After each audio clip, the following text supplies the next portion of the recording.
terdapat satu perkataan yang disebutkan berkaitan dengan baginda Nabi sallallahu alaihi wasallam, iaitu kullu syai'in yata'allaqu bir-rasul lahu qimatun indallah. Setiap sesuatu yang berkaitan dengan baginda Nabi sallallahu alaihi wasallam itu akan punya nilai di sisi Allah Subhanahu wa taala. Sekiranya kita mencintai seseorang atau ingin mengenal seseorang, sudah tentu kita ingin tahu daripada mana asalnya, di mana dia dilahirkan dan sebagainya. Maka apatah lagi seseorang yang digelar sebagai umat baginda Nabi sallallahu alaihi wasallam.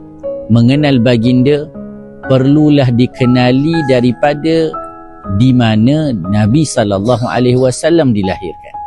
Sudah tentu jawapannya di kota Mekah Al-Mukarramah. Bahkan di belakang saya ini disebutkan adalah tempat lahirnya baginda Rasulullah sallallahu alaihi wasallam.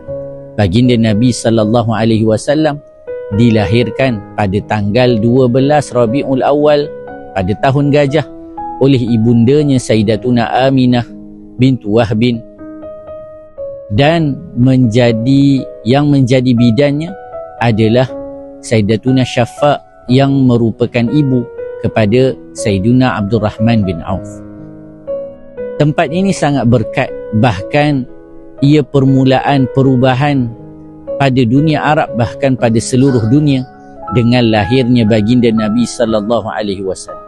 Banyak peristiwa-peristiwa dirakamkan berlaku ketika mana lahirnya junjungan besar baginda Nabi sallallahu alaihi wasallam, kerana baginda Nabi itu membawa cahaya menerangi kegelapan dunia.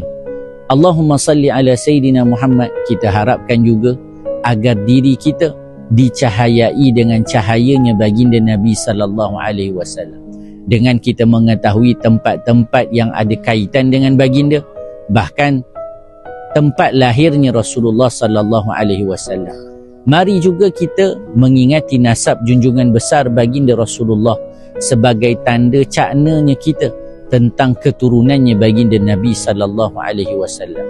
Nabi sallallahu alaihi wasallam diberi nama Sayyiduna Muhammad bin Abdullah bin Abdul Muttalib bin Hashim bin Abdul Manaf bin Qusay bin Kilab bin Murrah bin Ka'ab bin Lu'ay bin Ghalib bin Fihr bin Malik bin Nadar bin Kinanah bin Khuzaimah bin Mudrikah bin Ilyas bin Mudar bin Nizar bin Ma'ad bin Adnan.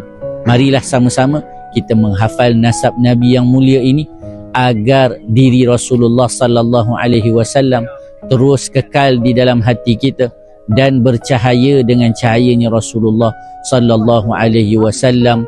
Mari bersama-sama kita mengenal baginda Nabi sebagai tanda cinta kita kepada Rasulullah sallallahu alaihi wasallam.